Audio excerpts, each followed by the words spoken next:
Recordemos un poco, tuvimos un pequeño break como de 2 semanas con respecto al libro de Apocalipsis. A partir del capítulo 17 se anunció la derrota de los enemigos del pueblo de Dios, que son Satanás, el dragón, la bestia que prefigura al poder civil, el poder del Estado civil anticristiano, la segunda bestia de la tierra, que es la religión anticristiana, y por último también el falso profeta. O bueno, el falso profeta es el mismo religión anticristiana, y Babilonia, la ciudad, la gran ramera.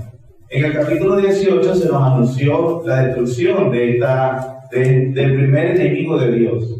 El capítulo 19 nos narra entonces, a partir del 19, las alabanzas, porque Dios ha juzgado a esta ramera, a esta ciudad que aparta a los hombres de la adoración a Dios. Y a partir del 19 también se nos va a narrar la destrucción del resto de los enemigos del pueblo de Dios. El capítulo 19 nos va a hablar de la destrucción de la bestia, de la destrucción de la bestia, del falso profeta, y de Satanás será para el capítulo 20. Con el favor de Dios, eso lo veremos la próxima semana. Sin embargo, en el capítulo 18, después de haber dicho y explicado la destrucción de Babilonia, los versículos 1 al 8 del capítulo 19 nos muestran la alabanza, una visión de la alabanza de todo el pueblo de Dios, porque Dios ha comenzado a juzgar a sus enemigos. La declaración del juicio venidero sobre Babilonia es una base para que los santos le adoren. Aquí, hermanos, se nos va a enseñar también qué contenido debe tener nuestra adoración y alabanza. Y vamos a ver que aquí el Señor o Juan, a través de su palabra, nos va a enseñar a alabar a Dios porque es soberano, más allá de las circunstancias particulares que cada uno pueda tener. Se enumeran 4 aleluyas en estos 8 versículos. Un dato curioso es que esta palabra aleluya es la única vez que sale en todo el Nuevo Testamento. Esta palabra aleluya es la única vez que aparece en todo el Nuevo Testamento. Y aparece 4 veces en estos 8 versículos de Apocalipsis 19. La palabra es común en el Antiguo Testamento, sobre todo en los Salmos, que se alaba a Dios por su juicio y por su grandeza. Aleluya significa alabar a Jehová. Como les dije, aparece sobre todo más entre los Salmos 103 al 118, que son una sección del libro de los Salmos que se le llaman Halel, que significa alabar a Dios. Ahora, ¿qué contienen estos 4 aleluya? Primera aleluya, los versículos 1 y 2. Después de esto oí una gran voz de gran multitud en el cielo que decía aleluya el primero. Salvación y honra y gloria, poder son del Señor nuestro Dios. Porque sus juicios son verdaderos y justos, pues ha juzgado a la gran ramera que ha corrompido a la tierra con su fornicación y ha vengado la sangre de sus siervos de la mano de ella. Esta aleluya ocurre inmediatamente de la destrucción de Babilonia. Este surge de una gran multitud, como dice el versículo 1. Y corresponde a los santos que habían sido muertos en manos de ella, o los santos que no se dejaron seducir, que se nos habló en el capítulo 6, que habían sido muertos en manos del sistema anticristiano y que no se habían acomodado a él. ¿Por qué cantan estos santos al Señor? ¿Por qué hace aleluya? Tiene como fundamento la grandeza, la majestad y la soberanía de Dios. Ellos lo alaban porque a Él pertenece la salvación, la honra, el poder y la gloria. Cuando la Biblia habla de salvación y honra, o cuando estos santos adoran a Dios porque la salvación le pertenece a Él, se tiene en mente más que la salvación individual. Se tiene más bien, es una salvación, apunta hacia una salvación total, al cumplimiento del plan de salvación de Dios de todo el cosmos. Como dice Romanos 8:20, porque el anhelo ardiente de la creación es aguardar la manifestación de los hijos de Dios. Porque la creación fue sujetada a vanidad, no por su propia voluntad, sino por causa del que la sujetó en esperanza. porque también la creación misma será liberada de la esclavitud de corrupción a la libertad gloriosa de los hijos de Dios. Esta aleluya que pasa en los versículos 1 y 2 es precisamente porque la esperanza o aquella expectativa, como se habla en Romanos 8 y el resto de la Escritura, se está cumpliendo al fin con la destrucción, el juicio de Babilonia. Se le dice, la gloria también pertenece a Dios. Solo Dios es majestuoso. Solo Él es perfecto. Solo Él debe ser glorificado. Como dicen los salmos, truena el Dios de gloria, y los cielos también cuentan la gloria de Dios. Los santos alaban porque la salvación y la honra le pertenece a Dios, la gloria le pertenece a Dios, el poder también le pertenece a Dios. Recordemos que se ha descrito al dragón como un gran poder. Tiene poder para arrastrar la tercera parte de la estrella del cielo. La bestia tiene poder para hacerle guerra a los santos. Y sin embargo, y vencerlos por un periodo de tiempo también corto. Entonces pareciera que estos enemigos del pueblo de Dios tienen mucho poder. Pero los santos alaban verdaderamente a Dios, porque quien tiene todo el poder es Dios únicamente. 3 razones por las cuales estos santos alaban a Dios. Número 1, Dios es digno de alabanza, en el versículo 2, porque sus juicios son verdaderos y justos. Dios no se inventó los cargos contra Babilonia. Dios no necesitó que alguien le informara o de una investigación más allá, como que si Él necesitara elementos o no tuviera elementos o argumentos para juzgar a esta gran ramera. Todos los juicios de Dios son justos y verdaderos. Justos porque no fue el capricho de Dios que trajo ese juicio sobre Babilonia y sobre todos sus habitantes. Lo que ella le hizo al pueblo de Dios se le será retribuido por Dios mismo. Razón número 2, como dice también el versículo 2, no solamente porque sus juicios son verdaderos y justos, porque Dios ha juzgado a la gran ramera. La ramera, cuyo propósito único que tenía era apartar a los hombres del Creador para que su corazón se dirigiera a ella y no a Dios, Dios al fin la ha juzgado. Razón número 3, mismo versículo 2, porque ha vengado la sangre de su siervo. Babilonia no solo distrajo a los hombres de la adoración del verdadero y único Dios, también se complació en llenar su boca de la sangre del pueblo de Dios. Sin embargo, a pesar de eso, Dios va a juzgar y va por fin detener que ese sistema anticristiano vaya contra los hijos de Dios. Como en Juan 18, que el Señor le dijo a sus discípulos, si fuerais del mundo, el mundo amaría lo suyo, pero porque no sois del mundo, antes yo os elegí del mundo, el mundo os aborrece. Segundo aleluya, versículo 3. Otra vez dijeron aleluya, y el humo de ella sube por los siglos de los siglos. Cuando habla de que el humo de ella sube por los siglos de los siglos, se habla de ese juicio definitivo y destrucción de este sistema anticristiano. La imagen es como la de Abraham cuando miró el juicio sobre Sodoma y Gomorra, o como lo dijo Dios a través del profeta de Isaías de Edom. Los santos celebran la destrucción total del sistema anticristiano. Un sello del verdadero cristianismo es que aborrece el sistema anticristiano de la sociedad. Y él lo sufre mientras ese sistema está vivito y coleando. Pero nos gozamos de que Dios ha determinado destruirlo definitivamente. Tercera alabanza, versículos 4 y 5. Los 24 ancianos y los 4 seres vivientes se postraron en tierra y adoraron a Dios que estaba sentado en el trono y decían, amén, aleluya. Y salió del trono una voz que decía, alabad a nuestro Dios todos sus siervos y los que teméis, así pequeños como grandes. Los ángeles más cercanos al trono de Dios abren su boca para decir amén, aleluya. Ellos escuchan la alabanza del pueblo de Dios y se unen en adoración. Ratifican lo que los santos han dicho. Ellos son siervos que adoran y alaban al Señor sentado en el trono. Y la cuarta y última alabanza, se unen todos los santos de todos los tiempos, versículos 6 y 8.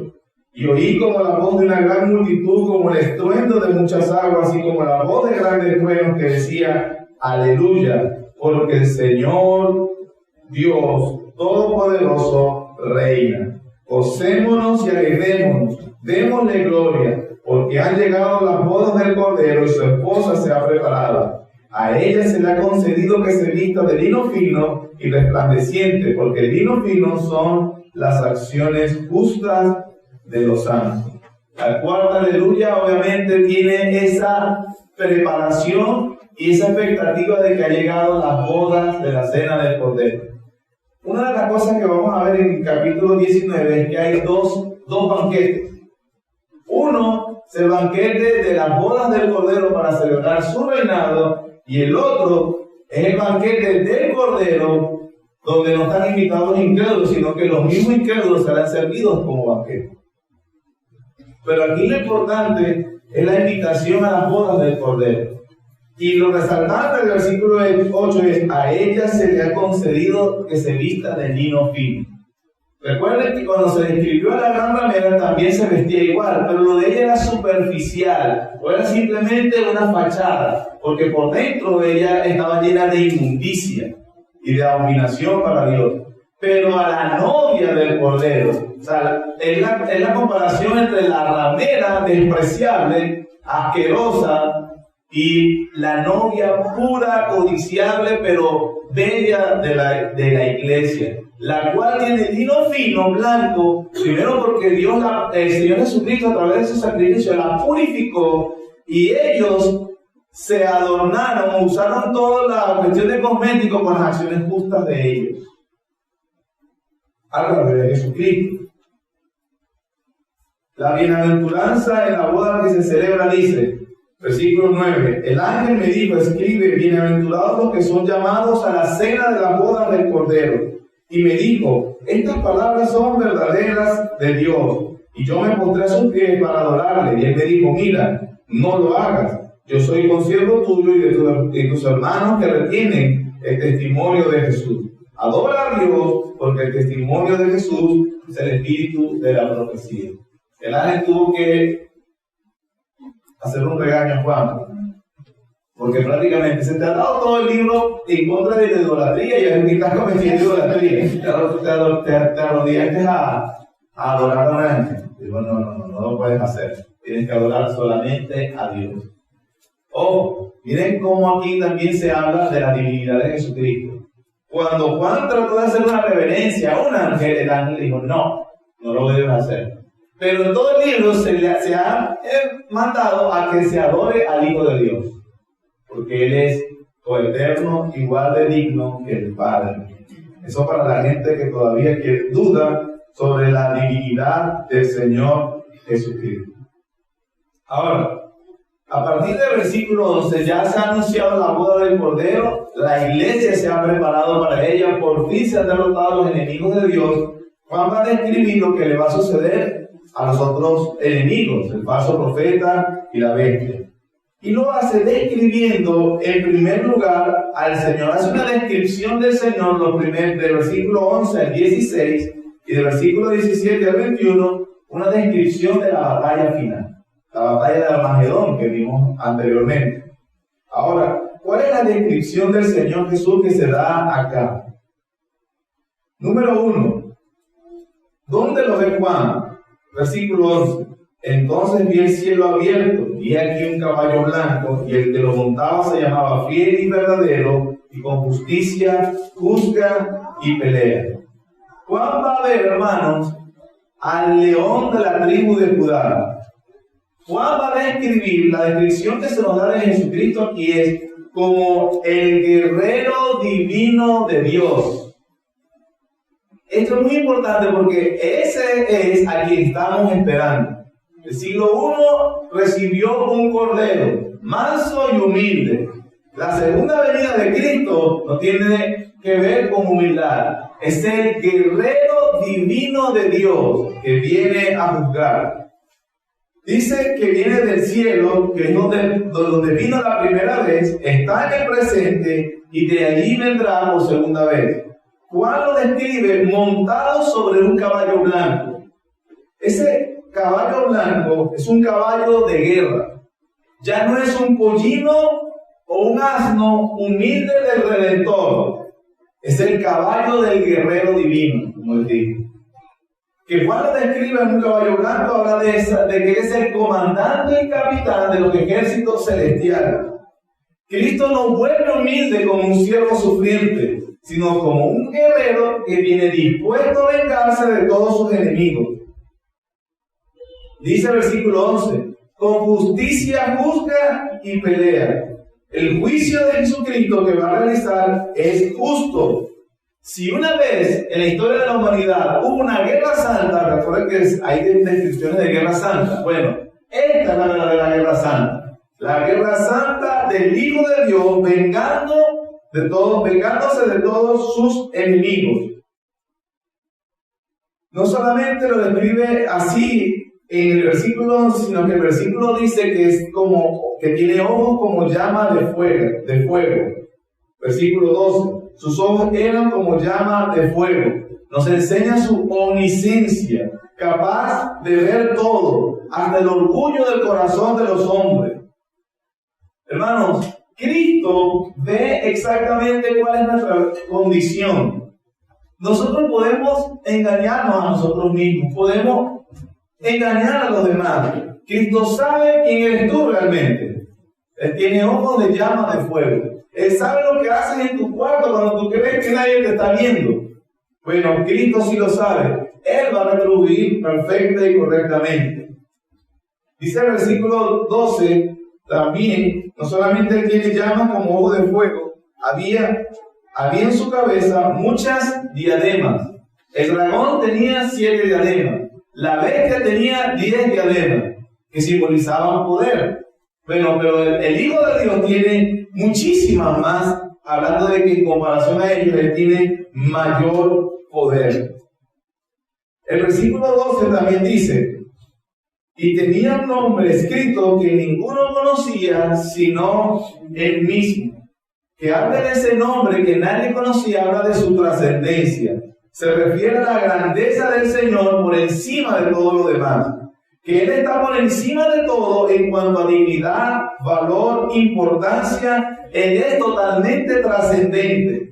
En la antigüedad, el nombre figuraba el carácter de una persona, como Jacob. Jacob significa mentiroso, y estaba bien porque él era un mentiroso o un impostor. El hecho de que aquí se diga que nadie conoce el nombre de Cristo significa que la divinidad, la deidad, el valor de Jesucristo está fuera del alcance de los hombres que puedan llegar a ser. Solamente Él sabe cuánto es verdaderamente glorioso y digno. Es imposible conocer perfectamente la infinita grandeza del Señor Jesucristo. Nadie lo puede conocer como el mismo dijo del Padre. Nadie conoce al Padre sino el Hijo, y a quien Él lo quiera revelar. Versículo 13. Describe también sus vestiduras. Estaba vestido de una ropa teñida en sangre, y su nombre es el Verbo de Dios. Algunos dicen que estar teñido de esa sangre, bueno, habla de la expiación cuando Él murió y derramó su sangre. Pero la figura que se tiene más bien, ya que es el guerrero divino, es el guerrero divino de Dios, es la de Isaías 63, versículos 1 al 6. Isaías 63, versículo 1 al 6. Dice, ¿quién es este que viene de Edom, de Bosra, con vestidos rojos? Este hermoso en su vestido, que marcha en la grandeza de su poder. Yo, el que hablo en justicia, grande para salvar. ¿Por qué es rojo tu vestido y tu ropa como del que ha pisado el lagar? He pisado yo solo el lagar, y de los pueblos nadie había conmigo. Los pisé con mi ira, los hollé con mi furor, y su sangre salpicó mis vestidos, y manché todas mis ropas. porque el día de la venganza está en mi corazón. El año de mis redimidos ha llegado. Miré y no había quien ayudara, y me maravillé que no hubiera quien sustentase, y me salvó mi brazo, y me sostuvo mi ira. Y con mi ira hollé los pueblos, y los embriagué en mi furor, y derramé en tierra su sangre. Por lo que vemos entonces acá, que es la destrucción que Dios traerá sobre todos sus enemigos en el día final, el día de la venganza. Juan está diciendo que Jehová, el Jehová de Isaías 63, es el Señor Jesucristo. Hermano, la figura que se nos está dando aquí es una figura realmente que debe producir mucha seriedad con respecto a cuál es la imagen que uno debe tener de Cristo. Sus enemigos serán juzgados y Él se salpica la sangre de ellos en plena venganza. Ahora, no solamente ha descrito esta parte del Señor Jesucristo, también describe sus títulos. Versículo 11 otra vez. Entonces vi el cielo abierto y aquí un caballo blanco, y el que lo montaba se llamaba Fiel y Verdadero. Un título que ilustra la perfección del carácter del Señor Jesús. Él es fiel en todo lo que Él hace y lo que dice. Es verdadero porque solo en Él hay verdad. En cuanto que dice que va a castigar a los impíos, espera que los va a castigar porque Él es fiel. Cuando dice que va a recompensar a sus hijos, espera que los van a recompensar. ¿Por qué? Porque Él es fiel. Y Él es verdadero. No hay mentira ni sombra de variación en Él. Él es el Dios bendito por los siglos de los siglos. El versículo 13 le da otro título. También es el Verbo de Dios. Al final del versículo 13, su nombre es el Verbo de Dios. Significa que Jesús es la expresión perfecta y completa de la voluntad divina. Dios planeó en la eternidad y lo llevó a cabo. El plan que planeó a través de su Verbo. Es el Hijo de Dios. El otro título que se le da en el versículo 16. Rey de reyes y Señor de señores. Una vez más, hace alusión a su soberanía. Está por encima de toda autoridad, todo poder que haya conocido toda la humanidad. Él es el amo y el dueño de todas las cosas. De ese título se le dio a Dios en Deuteronomio 10 y 17, porque Jehová vuestro Dios es Dios de dioses y Señor de señores, Dios grande, poderoso y temible, que no hace acepción de personas ni toma cohecho. Es impresionante esta imagen que se da del Señor Jesucristo. Esa es la persona que nosotros nos reunimos para adorar, hermano. Imagínate el temor que debe haber en todos nosotros. La atención que debe haber, el amor que se le debe dar. Pero no solamente describió cómo está vestido, describe sus títulos, Juan describe las acciones que va a hacer el Señor. En primer lugar, en el versículo 14 dice: y los ejércitos celestiales, vestidos de lino finísimo, blanco y limpio, le seguían en caballos blancos. Todo el ejército celestial, ángeles y pueblo de Dios detrás de él, porque él es su capitán y líder de los ejércitos celestiales. Se presenta a Jesús como el guerrero de Josué capítulo 5. ¿Se recuerdan cuando Josué ya va a la batalla y va a conquistar la tierra prometida? La tierra que se le había prometido al pueblo de Israel. Y después, la noche anterior, Josué ve un guerrero con la espada desenvainada. Josué, pacientemente dice: eres tú de los nuestros, de los enemigos. Ya Josué iba a pelear. Y le dice: no, yo soy el príncipe de los ejércitos de Jehová. Y Josué adoró. Ese es Jesús. Él es el capitán y líder de los ejércitos celestiales. Versículo 15. Viene a juzgar a sus enemigos. De su boca sale una espada aguda para herir con ella las naciones. Él las regirá con vara de hierro, y él pisa el lagar del vino del furor, de la ira del Dios del Todopoderoso.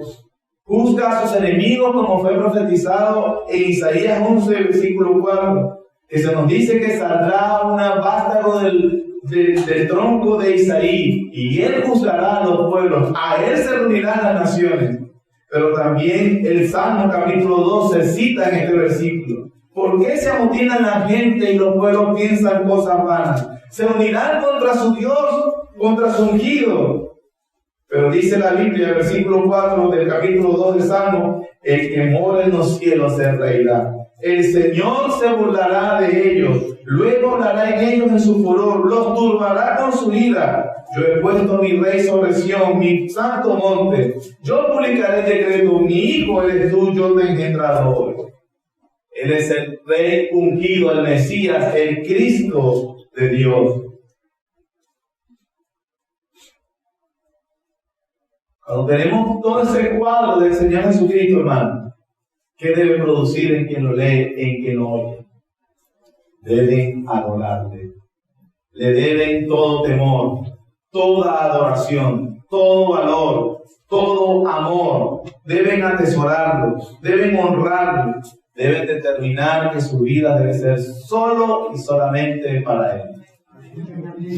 Ese es el Señor Jesucristo. No está debilucho, mendigándole el amor a nadie. Está afilando su espada, hermano. Está afilando su espada. Porque viene a pisar el lagar de la ira del Dios Todopoderoso. ¿Qué forma puede vivir los que se digan cristianos tomando su nombre? Aparte de que Él no permitirá ninguna violación de la ley divina que quede impune. No tomarás el nombre de tu Dios en vano. Aquel que se llame cristiano debe vivir como Él anduvo. Conoce, porque el sello de Dios está firme, por el fundamento de Dios está firme teniendo este sello. Conoce el Señor a los que son suyos, apártese de iniquidad todo aquel que invoca el nombre de Cristo. Es un terrible juicio el que se evoca una persona sobre sí al usar el nombre de Cristo y vivir totalmente inconsecuente a lo que representa ese nombre bendito y glorioso. Es el nombre del guerrero divino de Dios. A partir del versículo 17, es tan terrible su ira, hasta el versículo 16, es tan terrible la imagen de Cristo, que entre los del pueblo de Dios le adoran a su Señor y Capitán. Entre los enemigos será mejor, como dice en Apocalipsis 6, le piden a las colinas de un monte caigan sobre nosotros, porque mejor es que nos traiga la tierra a enfrentarse a la ira del Cordero de Dios. Toda blasfemia contra Dios, toda sublevación contra el Hijo de Dios será juzgada. Cuando usted está en una película y blasfeman del nombre de Dios. Cuando usted está hablando con una persona que no teme a Dios y se burla de la Biblia, se burla de su palabra, tú con tu religión, se burla de la fe, todo eso será juzgado porque el guerrero divino lo va a vengar. Describe entonces la batalla final a partir del versículo 17. Y vi un ángel que estaba en pie en el sol y clamó a gran voz diciendo a todas las aves que vuelan en medio del cielo, venid y congregaos a la gran cena de Dios. Hasta el 16 se describió una invitación, un gran banquete, la cena de las bodas del Cordero. Una cena que se promete en Isaías capítulo 25. Donde Dios promete consolar a todo su pueblo. De donde la cena, la Santa Cena que usamos como sacramento, es un símbolo de ella, de la comunión con el guerrero divino. Pero en este momento, en la cena de las bodas, será de celebración. Y en algún momento anhelamos ese momento cuando Él esté personalmente. Ahora se va a anunciar otro banquete. Y dice, las aves del medio del cielo, venid congregados a la gran cena de Dios, para que comáis carne de reyes y de capitanes, y carne de fuertes, carne de caballos y de jinetes, de sus jinetes, carne de todos los libres y esclavos, pequeños y grandes. Y vi a la bestia, ahí está el primer enemigo, a los reyes de la tierra, la autoridad civil anticristiana, y sus ejércitos reunidos para guerrear contra el que montaba el caballo y contra su ejército. Aún así, la incredulidad humana es tan obstinada que ella cree que puede unir fuerza para ir contra el capitán divino. Pero lo que está pasando es que Dios los está reuniendo a todos en un campo de batalla. Contra su ejército. Ahora, el versículo 19 nos dice que se preparan para la batalla. ¿Han visto esas películas que son del siglo XV, del siglo XV, siglo X, donde ejércitos se reúnen en un campo y aquí estos hablan y estos hablan también, y entonces después el protagonista, que por lo general es el capitán, hace el grito para hablar, y entonces se hace una batalla donde los dos ejércitos vienen y hay una masacre, obviamente hay pérdida de los dos bandos. Bueno, la imagen es más o menos esa: los ejércitos celestiales contra los ejércitos de la bestia. Hay una sola diferencia: no hay batalla. Hay una segunda diferencia: todo el ejército celestial no hace nada tampoco. Jesús solo lo destruye. Él es solo suficiente. Nuestro rey pelea la batalla. Aquí recordamos cuando David fue contra Goliat. Nosotros somos el Israel cobarde que no se atrevía a pelear contra el gigante. David figura a Jesucristo en la gran batalla. Solo él. Porque la batalla, la guerra es del Señor. La guerra es del Señor. Así como Dios, sin que Israel levantara una piedra, lo que sea, hundió a Faraón y a todo su ejército en el Mar Rojo. El pueblo de Dios no necesitó guerrear contra Faraón. Dios solo lo venció. Así como cayeron los muros de Jericó, que le dijo: no, ustedes van a sonar la trompeta, no se preocupen. Pero ¿qué hace una guerra así? Porque la guerra es del Señor. Y Él solo los venció. Así como en una noche el Espíritu de Dios mató a 185,000 asirios mientras los israelitas dormían. Porque parece que iban para la batalla, entonces, bueno, mañana vamos a la batalla. El Espíritu de Dios fue, mató a todos los asirios. Cuando se despertaron los israelitas, ya la victoria está hecha, muchachos, tranquilo. Así también aquí en el 18 se narra la bestia armando todos los ejércitos. En el 20 no hay batalla y la bestia fue apresada. Ya se acabó. Se acabó toda la guerra. Cristo es todopoderoso. Y la bestia fue apresada, y con ella el falso profeta que había hecho delante de ella las señales con las cuales había engañado a los que recibieron la marca de la bestia y habían adorado su imagen. Estos dos fueron lanzados vivos dentro de un lago de fuego que arde con fuego y azufre. Y los demás fueron muertos con la espada que salía de la boca del que montaba el caballo, que solamente él. Y de las aves se saciaron todas las carnes de ellos. Esta imagen de el cuerpo muerto de todos los enemigos del pueblo de Dios a campo abierto, siendo el banquete de las aves, es una imagen de la maldición de Dios que se nos enseña en Deuteronomio 28.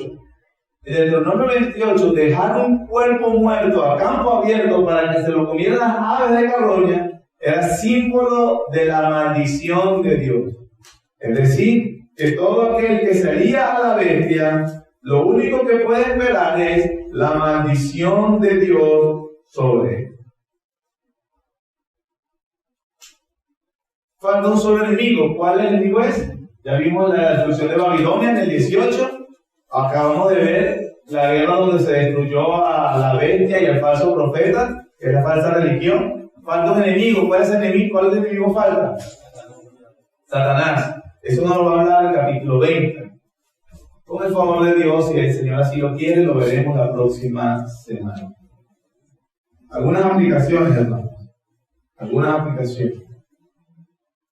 Teniendo en cuenta que el juicio de Dios, de Jesucristo, viene en su segunda venida, ¿cómo debemos vivir a la realidad de esta verdad? ¿Cómo puede ser nuestra vida?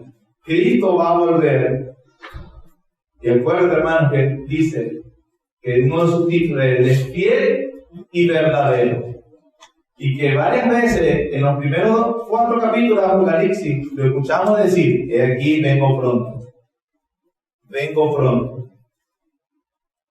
Eso nos dice, hermanos, que una manera correcta de vivir es alineando toda nuestra vida hacia esa perspectiva. al escatón de Dios, el día final. Nos aferramos al mundo y resulta que el mundo va a ser destruido. Que el Señor nos ayude a vivir con eso realmente. Una forma correcta es creciendo verdaderamente en el conocimiento de la voluntad de Dios. Creciendo verdaderamente en el conocimiento de la voluntad de Dios, precisamente para vivir como a Él le agrada. El incrédulo obviamente no le importa. Se deja seducir por Babilonia. Se deja gobernar por la vez del Estado civil anticristiana. Se deja engañar por la religión anticristiana, simbolizada en el profeta falso. La religión que parece piadosa, pero desvía a los hombres de la verdadera religión. Dije verdadera religión a propósito. Para que no repita, Jesús no es religión, es relación. Eso es una ridiculez, la ridiculez más grande que haya dicho a una persona. Es la única y verdadera religión. Fuera de él, lo que es falso profeta, o la bestia de la tierra. Entendiendo que debemos conocer, crecer, también debemos crecer en santidad. Porque el Señor nos llamó a vivir en santidad. Apartarnos totalmente del mundo. Dejar la mundanalidad. Dejar la mundanalidad, vivir como el propio mundo, no dejando que el mundo moldee nuestra forma de pensar. Criar a los hijos como Cristo, el capitán de los ejércitos celestiales, quiere, no como el mundo lo dice. Viviendo tu matrimonio como Cristo, el capitán del ejército de los cielos, quiere, como el gran guerrero divino que te pedirá cuentas. Viviendo tu vida, tu negocio, tu dinero, tus vacaciones, tu tiempo de ocio, todo viviendo para Él, para gloria de Él, magnificándolo a Él. Todas las cosas, hermano, todo debe girar en torno a Él. Si no gira en torno a Él, te estás colocando en el lado de los enemigos, que serán vengados. Pedir a Dios de no caer en el materialismo de este mundo. A no ser seducido por los ídolos de este mundo. A no tomar la copa que te ofrece Babilonia. A pelear contra el mundo, pelear contra la carne, pelear contra Satanás. Y una tercera y última es que el cristiano, entendiendo este juicio final, este momento glorioso que un día llegará, tenemos todo, hermanos, para vivir con gozo, independientemente de lo que debemos pasar. Estemos enfermos o con salud, pobres o con prosperidad, con cáncer o con un familiar muriendo, con gripe, con lo que sea, con nevera sin nevera, lo que sea. Tenemos para tener gozo, con carro sin carro. Los creyentes tienen verdaderas razones para estar gozosos. Gozosos. Porque vienen las cuatro alabanzas, no tiene nada que ver nuevamente con las cosas particulares. Tiene que ver con el reinado de Dios que reina. Nosotros hoy, ahorita, tenemos toda la razón para pararnos y dar aleluya, gloria al Señor. Amén. Sea lo que estemos pasando, tenemos para cantar y ya anticiparnos a este glorioso día. Y eso es verdaderamente una razón de gozo. Por lo que Cristo el Señor hizo. Tenemos esa posibilidad ahorita de decir aleluya, nuestro Dios reina. Y aquí se nos ha mostrado la imagen del guerrero divino, porque conocimos al Cordero de Dios. Obviamente, aunque el capítulo se enfoca en ese guerrero divino, que es la imagen de lo que estamos esperando, no tenemos la posibilidad de haber visto al guerrero divino Salvador si no hubiésemos conocido primero al Cordero.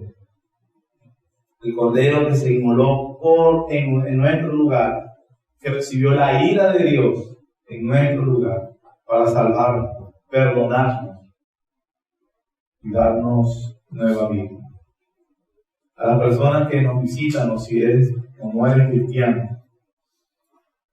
Probablemente tienen una imagen de Cristo en la cruz. Esa es una parte de conocer a Dios. Empezamos así, es cierto. Fue humilde y murió. Fue humillado y crucificado. Pero dice la Biblia que al tercer día resucitó, está sentado en la diestra del Padre. Y lo que acabas de escuchar es como Él vuelve, como Él está ahorita. Si tú no entregas tu vida a Él, serás parte de los enemigos con los cuales Él se salpicará, haciendo un juicio correcto por la ira de Dios. No tienes por qué estar en ese lugar. Puedes venir a Cristo. Él es tu Salvador. Si no recibes como tu Salvador, será tu juez, justo y verdadero. Verás y conocerás al guerrero divino de Dios. Amén.